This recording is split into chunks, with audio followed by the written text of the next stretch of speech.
পিঠে খাবো, আজ আমি পিঠে খাবো, মজা করে পিঠে খাবো। ভুতু গ্রামের সহজ সরল এক ছেলের নাম জোলা। সে ভীষণ পিঠে খেতে ভালোবাসতো। তার প্রতিদিনই পিঠে খাওয়া চাই। ভাত, মাছ, মাংস, ফল কোনো কিছুই তার পছন্দ না, শুধুমাত্র পিঠে হলেই তার চলতো। পিঠে হলেই তার পেট ভরে যেত।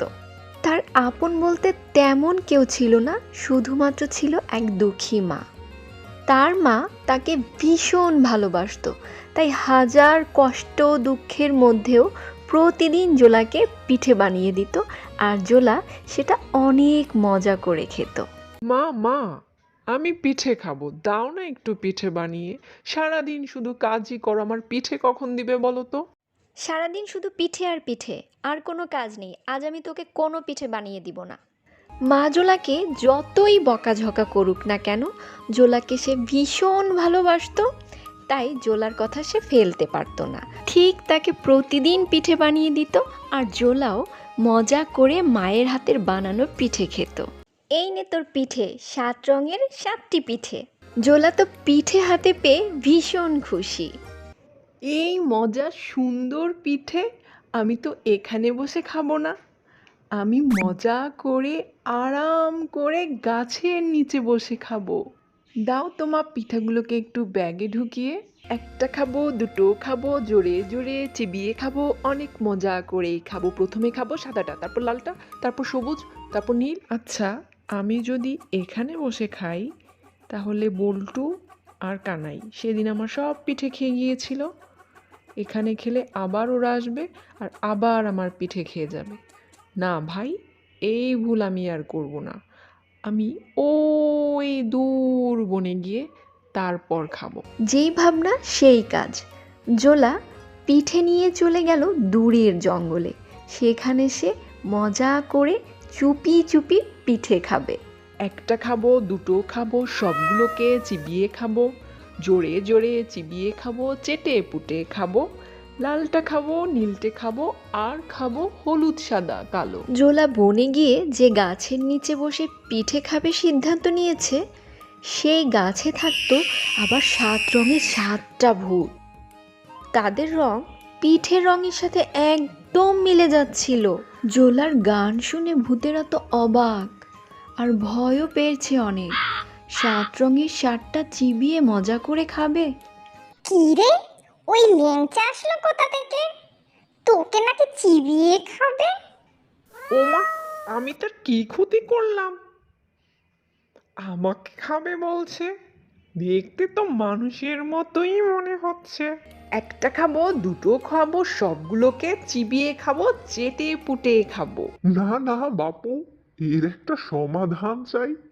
হ্যাঁ, সবাইকে খাবে বলছে। আমি শোনো তোমাদের থেকে বড়, আমি একটা বুদ্ধি বের করি। এ দেখছি আমাদের খেয়েই ছাড়বে। চলো ওকে একটু ঘুষ দেওয়ার ব্যবস্থা করি। তা তুমি কি ঘুষ দিবে?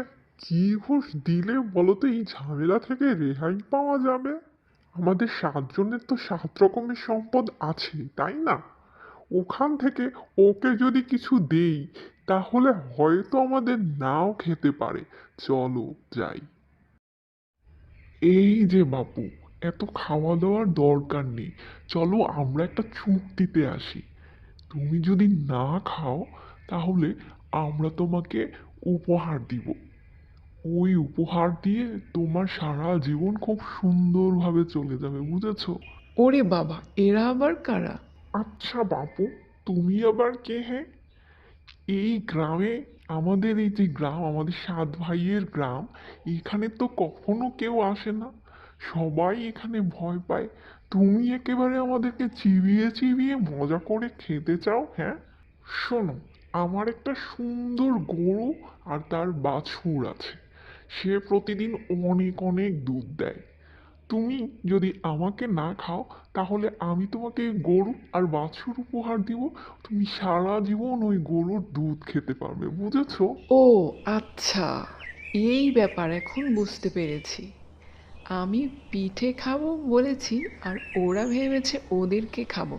যাক, ভালোই হলো, কিছু ওদের থেকে আদায় করে নেওয়া যাবে। আমার মা সারা জীবন কষ্ট করেছে। তা তুমি আমাকে কি গরু দিবে একটু দেখি তো। এই যে নাও তোমার গরু, এই গরুকে তুমি সকালবেলা শুধু একটু ঘাস খাওয়াবে, তাহলেই এই গরু সারাদিন তোমাকে অনেক দুধ দিবে। আর আমি তোমাকে এই হাঁড়ি ভর্তি মোহর দিচ্ছি। এই মোহর দিয়ে তোমার সারা জীবন খুব ভালোভাবে চলে যাবে। আর আমি তোমাকে একটা সুন্দর বাড়ি দিচ্ছি। এটা যখন তুমি তোমার বাড়িতে নিয়ে জমিতে রাখবে, তখন অনেক বড় বাড়ি হয়ে যাবে। এইভাবে এক এক করে সব ভূতরা জোলাকে উপহার দিল, আর সব উপহারগুলো নিয়ে জোলা খুশি মনে চলল বাড়িতে মায়ের কাছে।